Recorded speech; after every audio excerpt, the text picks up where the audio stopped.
Muy buenos días tengan todos ustedes, bienvenidos a Memorial del 2024. En esta ocasión me quiero referir a cómo termina este sexenio, ya a menos de un año de que concluya, cómo termina en materia económica esta administración. Y he elegido este tema porque quienes ya tenemos cierta edad, recordamos que en los últimos 35 años nuestra historia se resume simple y llanamente a devaluación, crisis financiera, crisis económica, fuga de capitales, pérdida del poder adquisitivo, inflación descomunal, en fin. Todo esto comienza desde Luis Echeverría Álvarez, periodo 70-76, acusado de una gran corrupción. Y uno pensaría que empezó antes, pero no ocurrió así. Uno pensaría que con la matanza del 68, la confianza en el sector económico mexicano iba a minarse, porque prácticamente se estaba descarando Díaz Ordaz como un dictador. Y además, atentando contra la sociedad, masacrándola, para evitar el levantamiento de estudiantes que lo único que hacían era pedir mayores libertades y la capacidad de tomar parte de las decisiones cupulares. Un lugar en la historia. Y su lugar quedó, en algunos casos, desconocido por el enorme número de desaparecidos que hubo en la revuelta del 68, y en otros, pues bueno, en fosas y otros presos. Pero no hubo crisis económica. Díaz Ordaz terminó su sexenio con crecimiento del 6% anual del Producto Interno Bruto y también con aumentos salariales al sector obrero, al sector laboral, del 50% y una inflación de apenas el 3%. Así que ni la matanza del 68 fue obstáculo para que una sana administración económica, que no en lo político, permitiera la marcha del país. Luis Echeverría, el sucesor, pues no solo sigue con las matanzas, sino que empieza la enorme espiral de corrupción.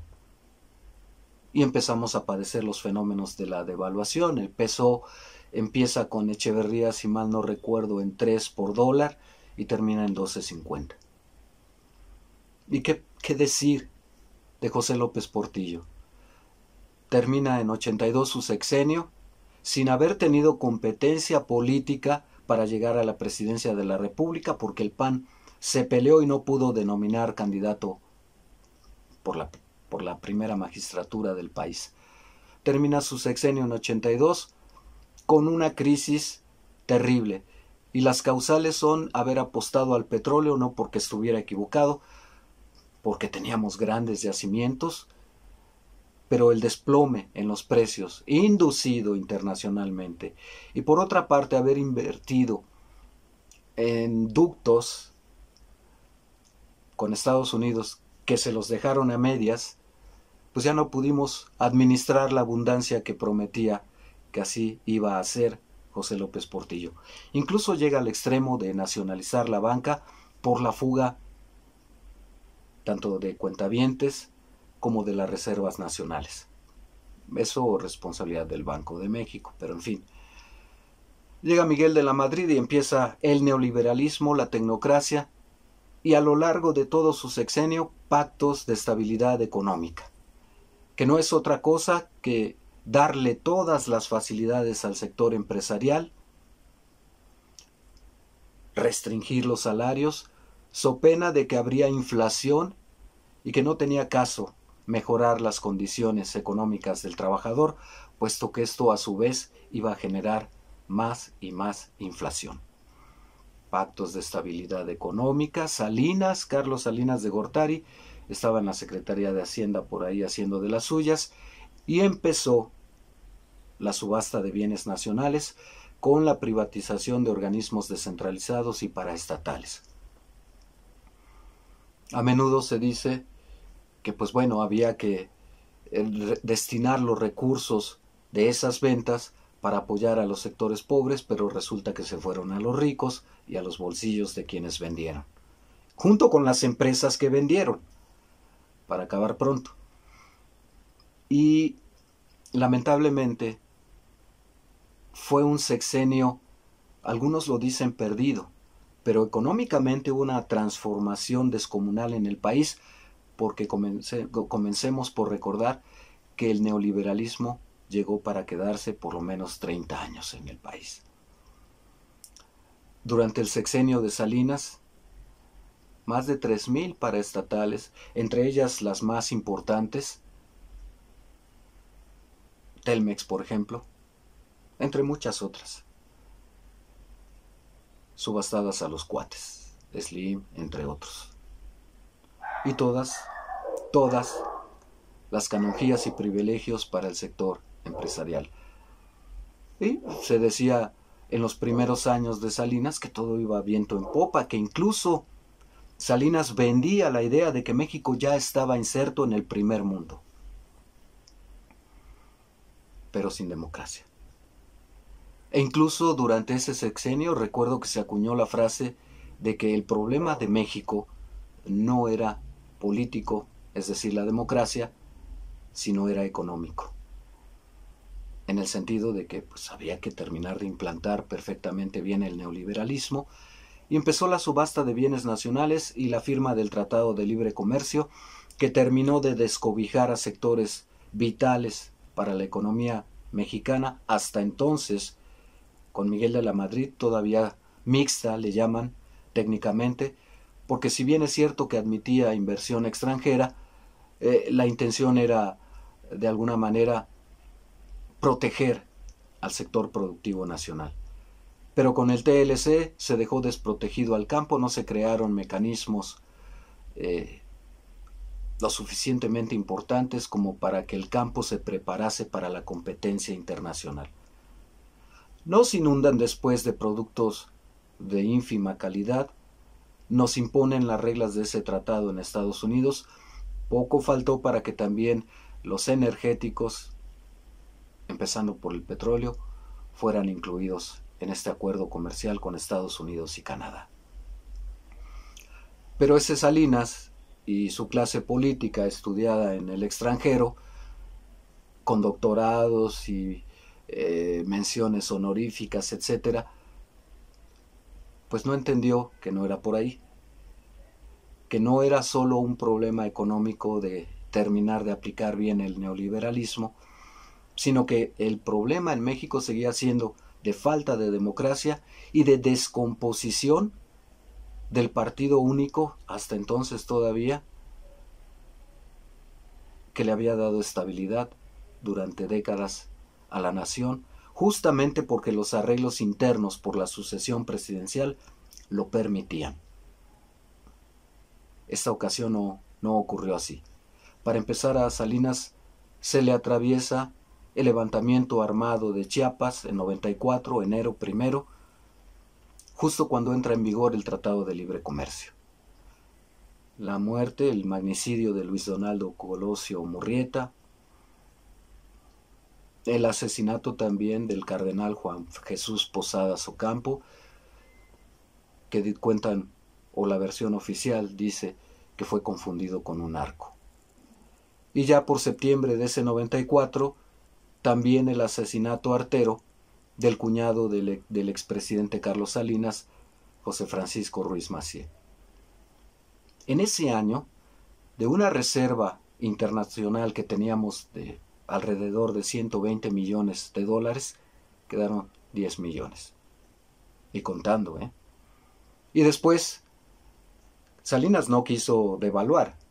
¿Cómo iba a terminar su gobierno de primer mundo vulnerado por la vergüenza de una devaluación, de una crisis económica que no supo manejar y de un agotamiento político en el que todo mundo sigue pensando que Salinas fue el que mandó a asesinar a Colosio? Leyenda urbana, dicen los defensores de Salinas. No lo vamos a saber, pues. Zedillo y su error de diciembre, claro, alertados previamente los grandes potentados, una devaluación descomunal, el rescate que tuvimos que pedir, suplicar a Estados Unidos, a Bill Clinton, 50 millones de dólares, dejando empeñado la producción petrolera, el Fobaproa, en fin. Zedillo más o menos recuperó lo perdido para las clases pudientes, naturalmente, porque con el Fobaproa, pues cuántos suicidios no existieron, cuánta gente no perdió su coche, su casa que había adquirido vía crédito, y las tasas se dispararon de manera tal que había que pagar por esa casa 5, 7, 10, 15 veces su valor. Deudas impagables. Y el banco recogió. Era impagable todo eso. Y los suicidios estuvieron a la orden del día. Porque, pues bueno, pensaba la gente, me muero yo y por lo menos le van a perdonar la deuda a mi familia y se va a quedar con la casa. Ni así. Ni así. Llegamos al 2000 con la promesa del cambio de Vicente Fox, y lo extiendo al régimen de Felipe Calderón Hinojosa porque, a final de cuentas, entre ambos mandatarios recibieron excedentes, recursos económicos por los excedentes en la venta de petróleo, que estaba cotizado a 50, 60 dólares y resulta que en el mercado subió a 120, y hasta la fecha ignoramos dónde quedó ese recurso. No se aplicó en obra pública, en infraestructura, en salud, educación. No lo vimos por ningún lado. Se dice, o se excusan ellos, que lo usaron para, de alguna manera, mejorar las condiciones de vida de la burocracia mexicana. En fin, no vimos esos recursos. Pero sí vemos que ellos son socios de multinacionales, como en el caso de Felipe Calderón, y Fox pues no canta mal las rancheras, ¿no? En fin, pero hubo, quizá no como en los 80, pero sí crisis y devaluaciones durante los regímenes de Fox y de Calderón. Con Peña Nieto al final, pues los gasolinazos, la corrupción imperante, la Casa Blanca, la de la gaviota, en fin, y también una inflación creciente, etcétera, etcétera. Llegamos al momento crucial, el análisis de este sexenio y los primeros 3 años terribles por una pandemia y por la guerra entre Rusia y Ucrania que paralizaron la economía. Hay una recuperación moderada que apenas nos está haciendo volver a los sitios en los que estábamos en 2018, algo que critica muchísimo la oposición, diciendo que aumentó el número de pobres, que no crecimos nada cuando Andrés Manuel estaba prometiendo crecer al 6%, en fin. Pero México es elogiado a nivel internacional porque sin haberse endeudado, el sano manejo de las finanzas, el haberle cobrado a los ricos que no querían pagar sus impuestos y el reparto de recursos a los sectores de abajo, a las personas de la tercera edad, los jóvenes y a los discapacitados o personas con capacidades diferentes, permitieron que el dinero fluyera a pesar de que se interrumpió el flujo de la economía, y más o menos sobrevivieron, y nos vamos encaminando a un crecimiento del 3% y vaticinan que para 2024 será por ahí del 3.5, si algo no ocurre. No hay deuda, este gobierno ha dicho, se comprometió a que no dejaría deuda. El peso ya lo vimos, lo recibió en 21.50 más o menos López Obrador. Se dijo que llegaría hasta 30 porque pues nadie tiene o tenía o decían que nadie tenía confianza en López Obrador, y está no más de 18 pesos por dólar. Inflación relativamente controlada. obras de infraestructura palpables, vistas por todos, por la sociedad mexicana, apoyos a los que menos tienen. No es la gloria ni el paraíso terrenal, pero se demostró que los de Harvard mal administraron la abundancia como en los sexenios de Fox y Calderón, y que los otros no supieron resolver ni el problema económico ni el político.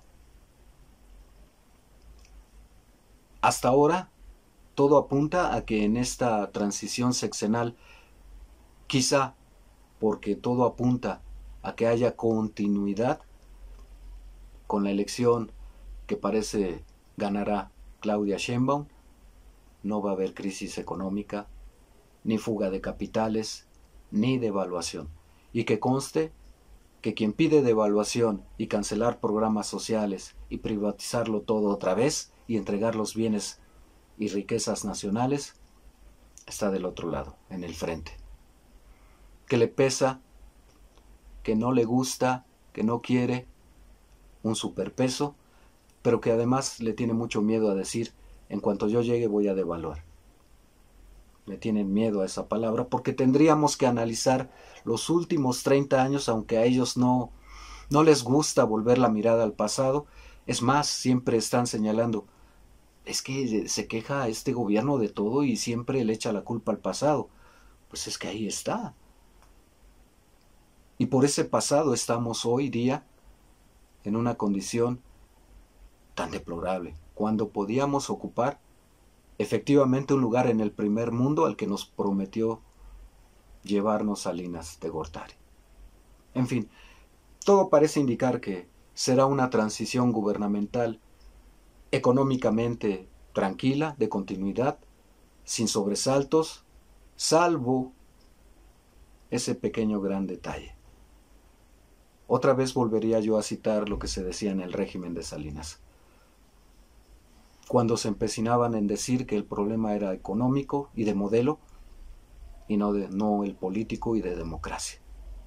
No, sigue siendo de democracia, porque si este proceso electoral se enturbia tirando desde la autoridad electoral o el Poder Judicial a una candidata y al propio presidente, entonces la inestabilidad política del país propiciará una crisis económica severa.